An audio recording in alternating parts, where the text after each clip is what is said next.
Okay, so here we go with the intro to Where the Streets Have No Name. Now, just for simplicity's sake, I've turned off those delay effects just so I can more easily show you the notes that are being played, and it'll be a lot more clear and simpler. So we're going to start out with basically just a D5 arpeggio, and we're going to bar across the 10th fret B and E strings, go down to the 12th fret G string, 11th fret G string, back to the 12th, and then back up the arpeggio. So that's all it is. It just sounds like this.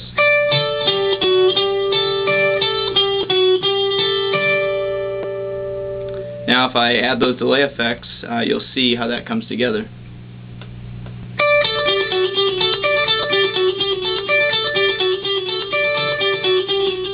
One thing I want to add too is I actually play these notes with a little bit of staccato, and if you're not familiar with that, basically just what that means is I try to shorten the notes just by taking the pressure off the string after I played the note, just to sort of make them a little bit more choppier, and I do this to help sort of bring out those delay effects more clearly.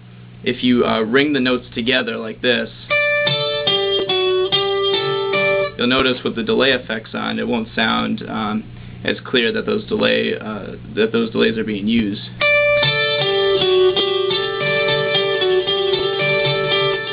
So I just wanted to throw that in there. Alright, now we do that obviously for several measures, and then we're going to reach a point just before the edge starts strumming chords.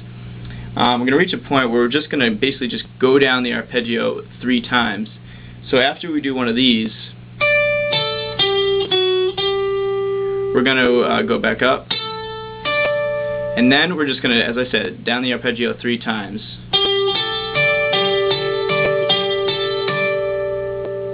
And so if I put that together, it's like this.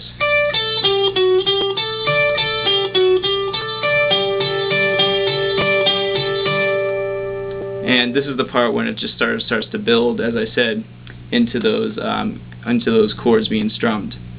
So I'll just throw the delay effects on to show you that.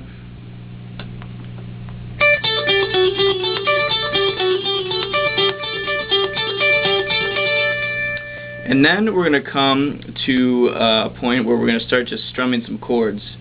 And we're just going to keep this very simple D5 chord. And we're just going to strum that basically just using 16th notes. So it's going to be just like. Put some emphasis on certain ones and just listen to the recording, and you'll figure out sort of the rhythm pattern that the edge is using. But yeah, just 16th notes.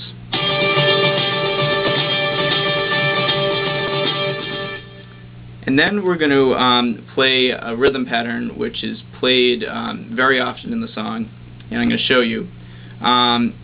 So basically what we're going to do here is we're going to, again, use this chord, but we're going to also use another chord where we put our middle finger on the 11th fret and take our ring finger off the 12th fret on the G string and go back and forth. So let me just take those delay settings off, and I'll show you. It's just going to be like this.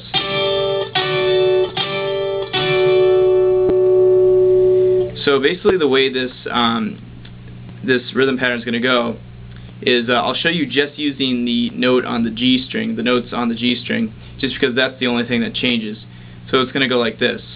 2 on the 12th fret, 2 on the 11th, 2 back on the 12th, 1 on the 11th, 3 on the 12th, 2 on the 11th, 2 on the 12th, and then 2 on the 11th again.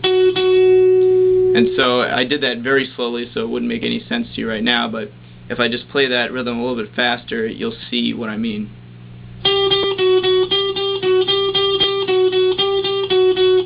I'll do it again.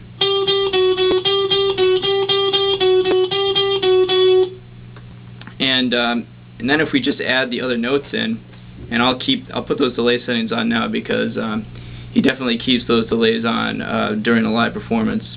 So if I just play that rhythm for you, it sounds like this.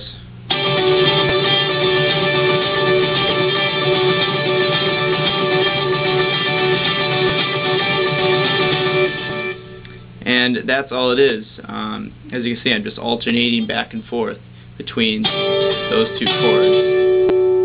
And again, just keep those in 16th note patterns generally, just alternating picking, of course. And then we're going to reach a point where we're just going to keep this chord down and just begin strumming it as we've done before.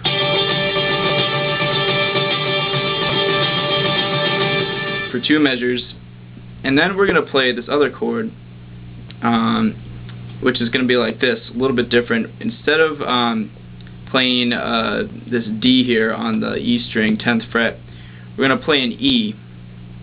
And so we go from this for 2 measures to this, and then this is just 16th notes.